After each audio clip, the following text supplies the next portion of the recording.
8 to 12 hours before you plan to mix the dough, make a sweet stiff starter. To do this, mix together 40 grams of active starter,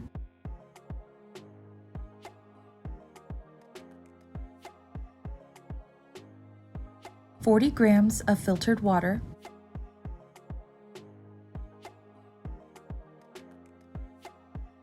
80 grams of all-purpose flour,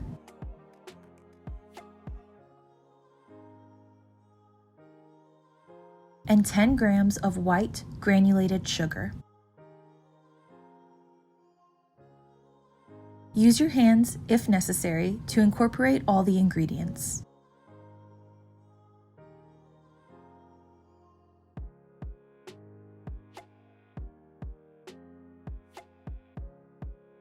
Cover and let the starter rise until it is time to mix the dough. When you are ready to mix the dough, begin with your milk mixture. In a medium saucepan, combine 480 grams of milk,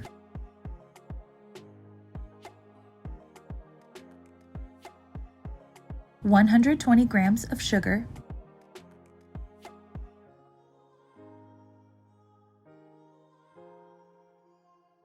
and 1 whole stick of butter, cubed.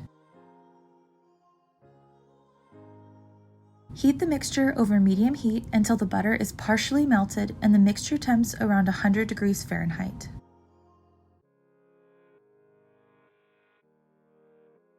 Stir to fully dissolve the sugar and continue melting the butter. Set aside. In the bowl of a stand mixer, whisk together 300 grams of bread flour,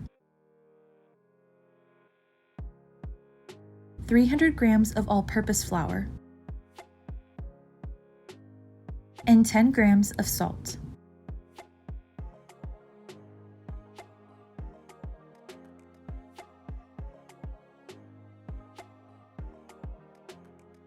Add the milk mixture to the bowl and give it a rough mix.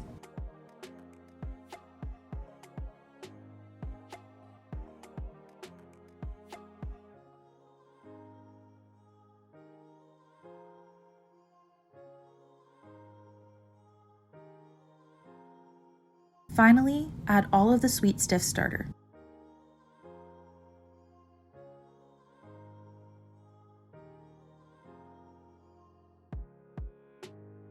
Transfer to a stand mixer fitted with a dough hook attachment. Knead on a medium speed, speed 4 to 6 on a KitchenAid, for 10 to 15 minutes, until the dough pulls away from the sides of the bowl and forms a ball around the dough hook. I kneaded this dough on speed 6 for 8 minutes and then reduced to speed 4 for 5 minutes more. A well-kneaded dough will come out in one chunk and can easily be shaped into a ball for proofing. Be sure to use wet hands to avoid a sticky mess. Transfer to a proofing container and let it rest for 8 to 16 hours, until the dough has at least doubled in size. Now would be a good time to take 2 more sticks of butter and 4 ounces of cream cheese out of the fridge to soften. When you're ready to shape the dough, use 2 tablespoons of softened butter to grease a 9 by 13 inch casserole dish. You can see here that I let my dough get a bit above double in size. I love to push fermentation for this recipe because it creates a super fluffy end result. Flour your working surface.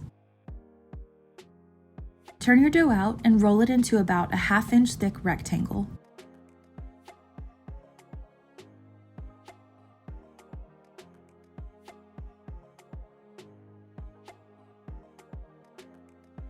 Top with 3/4 cup of softened butter, 3/4 cup of brown sugar, and 2 tablespoons of cinnamon. Roll up the dough, trying your best to keep the edges even and to avoid rolling too tightly.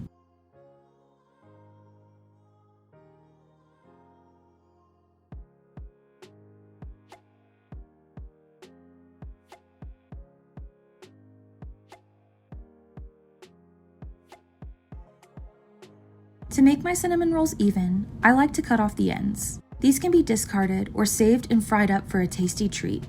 Divide the log into 12 even sections. I do this by first cutting the dough in half, then in half again. Last, I cut each quarter into 3 pieces. I don't find that using floss is necessary, as a serrated knife works just fine. Transfer to your baking dish and let them rise again until puffy and pushing up against one another. Back to the ends. I just mash these together and roll them out. They can be fried right away or left to rise with the rest of the cinnamon rolls for an even fluffier treat. I fry them in a thin layer of oil heated to approximately 365 degrees Fahrenheit for about 2 minutes per side. Top with some of the cinnamon roll frosting and enjoy! Once the cinnamon rolls have puffed up, bake them at 350 degrees Fahrenheit for 30 to 40 minutes. To make the frosting, combine 4 ounces of softened cream cheese with 2 tablespoons of softened butter, 2 tablespoons of milk,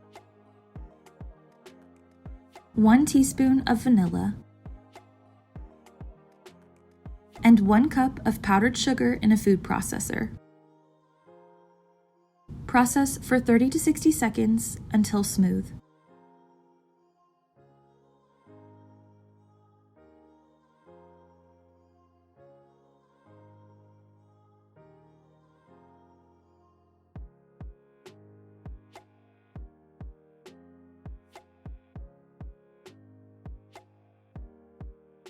I like to just smear this frosting all over the cinnamon rolls. It's not beautiful, but it sure is yummy. And there you have it, sourdough cinnamon rolls. Enjoy! Thanks so much for watching. If you liked this video, don't forget to give it a thumbs up and subscribe for more.